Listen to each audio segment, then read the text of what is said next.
people at Culture Talk and Tours, and I'm here at Asia Art Center in Taipei City, Taiwan. We're here for the opening of the art exhibition Blind Spot by American artist Katja Farin. This is a collection of oil paintings, some of them created in the US and some of them created here in Taiwan at an artist residency sponsored by Asia Art Center. Now, we've just arrived, it's very busy, we're hoping to meet the artists and have them explain a little bit more about their work. Let's have a look.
Hi, it's Michael and I'm here with the artist, the star of the show here at Asia Art Center. Now let me pronounce it, Katja Farin. Katja Farin, yeah. Katja Farin. Wonderful to meet you.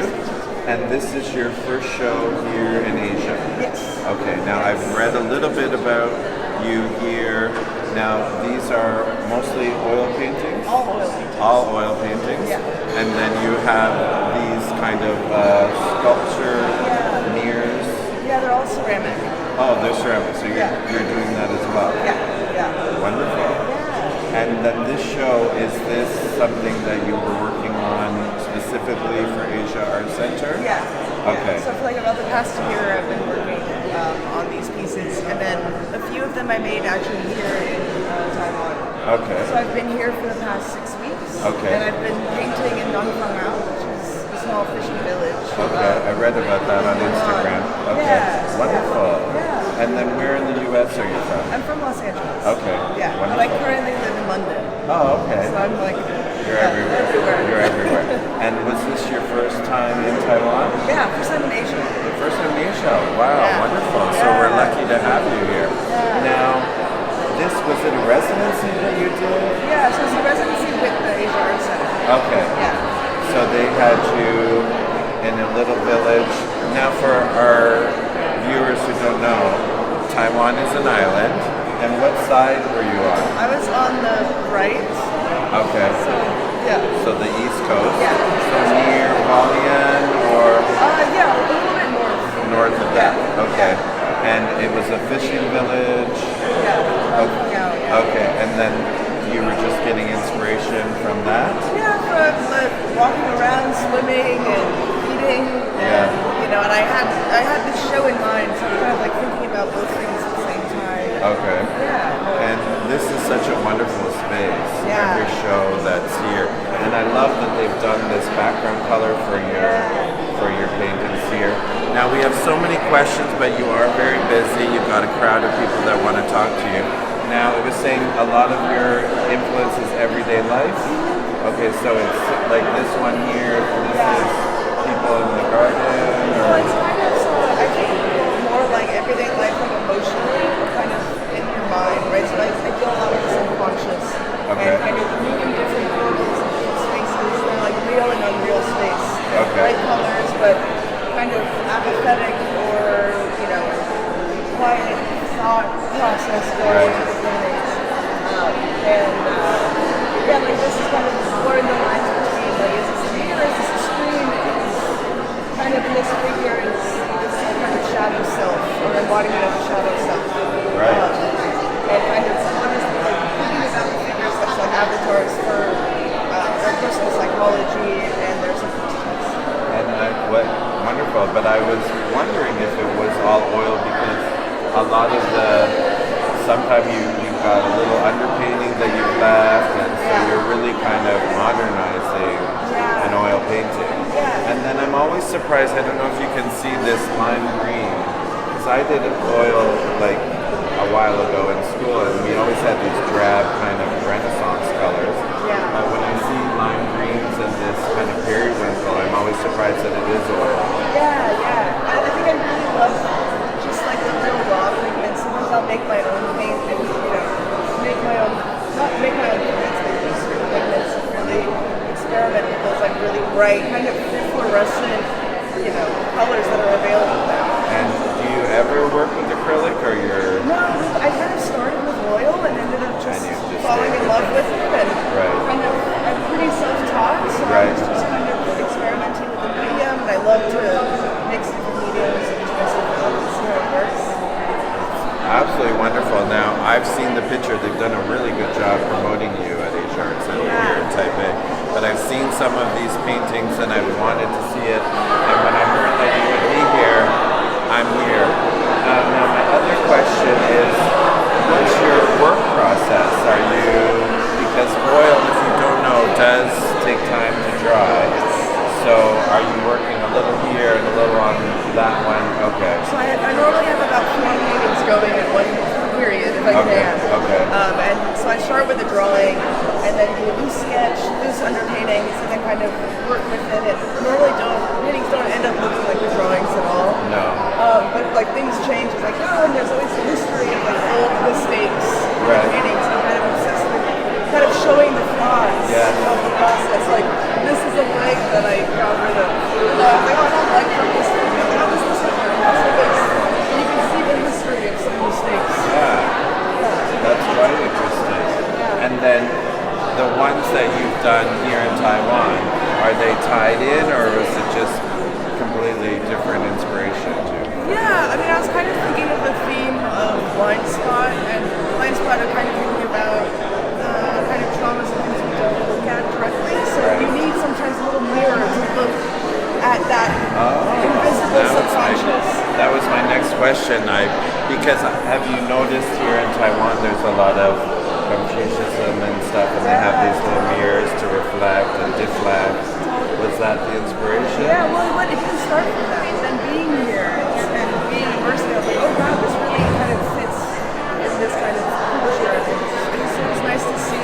Right. Yeah. And I haven't been able, we're in a crowded room right now, I haven't actually been able to see a lot of it, but I noticed the next painting has some similar figures. Yeah. So you have them in the painting and... Yeah, and I kind of like to disrupt the real versus unreal, and whereas like the paintings kind of live in this space that's vibrating, and the mirrors can kind of create this middle space. Right. The viewers looking at the painting, seeing the thing in real life, and then it's being reflected. So we're in this kind of middle space that is spoken with some tension. Right. And is it anything like with feng shui, with energy, or is this one in the corner deflecting? Yeah, so as the mirrors, they kind of direct you around the space, and if you look at them specifically angles, certain paintings will show up in them, and kind of like you and the paintings are then having to kind of interact with each other. We're going to have a look more closely. Now, how many paintings are here? We've got, and they're quite large as well.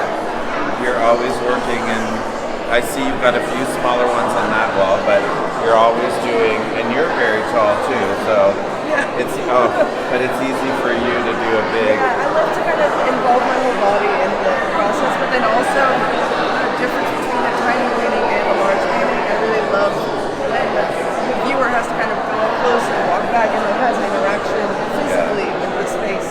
No, and I'm just looking at all these paintings over your shoulder and I'm quite excited.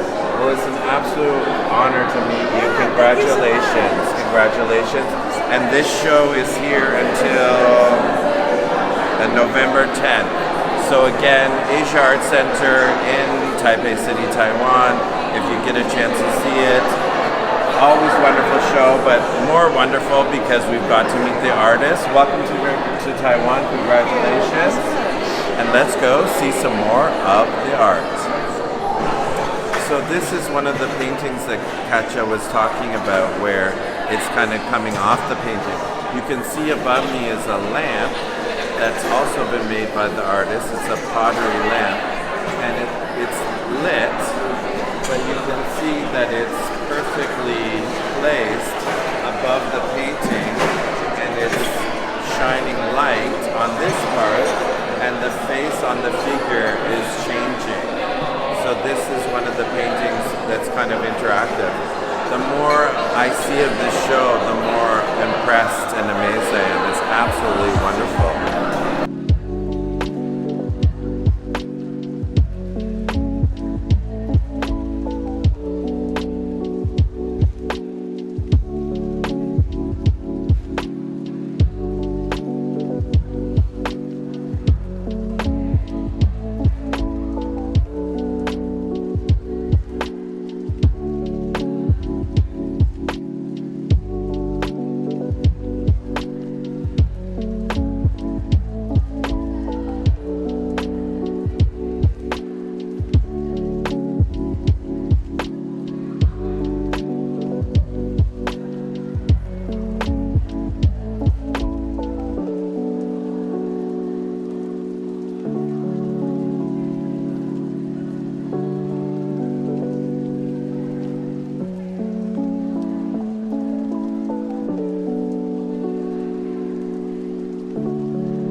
Hi, it's Michael, and we've seen the show. We're back with Katja. Absolutely wonderful.